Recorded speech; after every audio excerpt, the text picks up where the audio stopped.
What is going on, Stallions? Welcome to the Gamer Heaven. There is a massive update coming for the Oculus Quest 2 that is adding two major features, a couple of other gimmicky ones, but two major features that I think are going to make the Oculus Quest 2 an even better headset than it already is, which is already pretty amazing. Let's get this thing.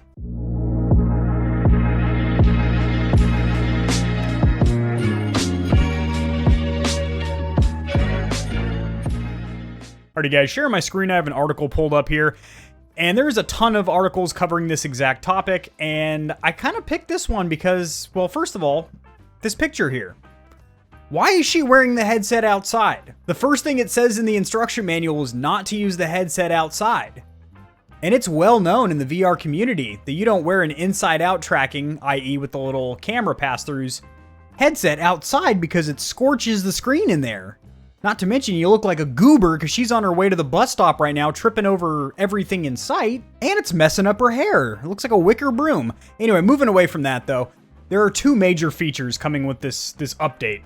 And by the way, the update is rolling out soon, so we don't have an announcement. However, Facebook has been pretty... That's the owner of Oculus. Facebook has been pretty on the ball when it comes to not announcing things too early. So when they mention a new patch or update or feature, it usually is only about a month or two out before it actually comes into existence. So first of all, we are going to get what's called Airlink, which is a way to wirelessly play PC games with the headset. And you can already do this with virtual desktop. However, you have to install a third-party application, which is $20.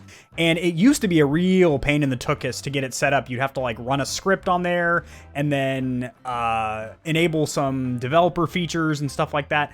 And now it's pretty easy. You just pay the $20 and you have virtual desktop. But this is going to be actually an included feature from Oculus, which they call Airlink.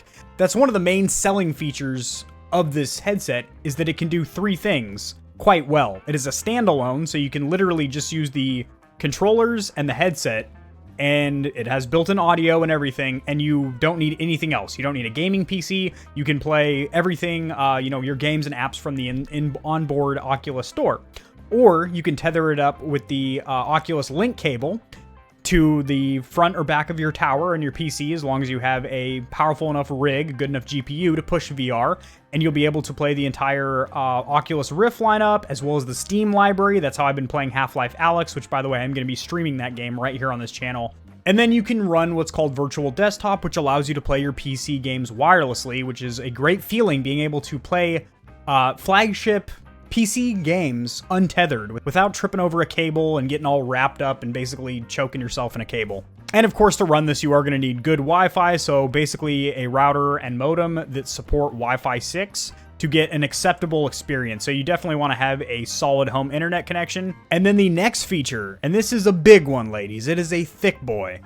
120 hertz refresh rate. So the only headsets right now that support 120 hertz refresh rate are north of $1,000. And this is a $300 headset. And the fact you're going to be able to wirelessly play PC games and have support for 120 hertz content is pretty impressive. Do I think these will work in conjunction? No. I think in order to get the 120 hertz refresh rate, you probably will still need to be tethered via the Oculus Link cable or a third-party cable to your PC to get that refresh rate, but we'll have to see there. Now, currently, we do have 90 hertz, and that is supported on a lot of titles. It just has to be the developer of the gamer application has to support it. But all games are at least 72 hertz, which is still not bad. It's still a relatively fluid experience.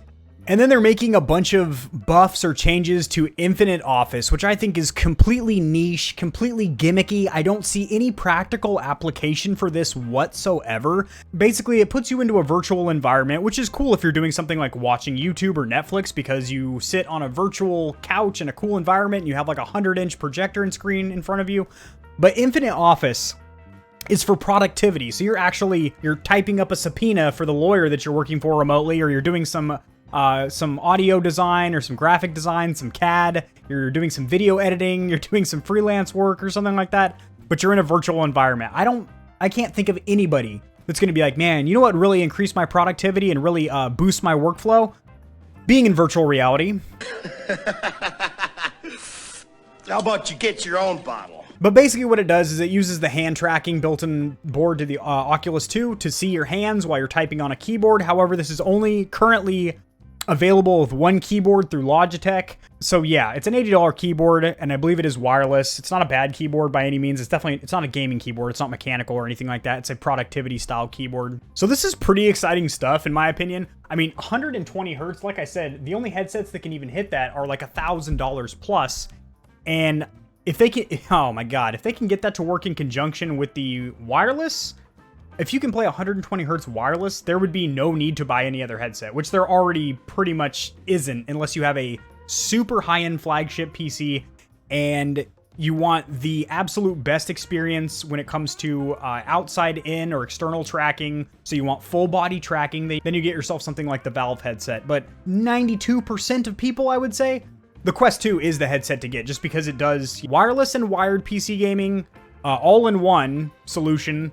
By far one of the lightest and smallest headsets out there, and it has just a ton of features going for it. Good hand tracking, you can actually pinch on menus and whatnot. Just a ton of features you usually only see on very high-end flagship devices, so that's awesome. They're able to cram that into a $300 device. However, it's not perfect. You have to have an active Facebook account, the onboard audio isn't great, and the stock battery life is not good. We're talking like 2 hours, and then no fast charging, so 2 hours of charge, 2 hours of play. 2 hours of charge, 2 hours of play. Granted, a lot of people don't like to stay in VR for longer than 2 hours anyway because they get a little bit nauseous or they just want to be back in the real world, you know, unplugged from the Matrix, so to speak.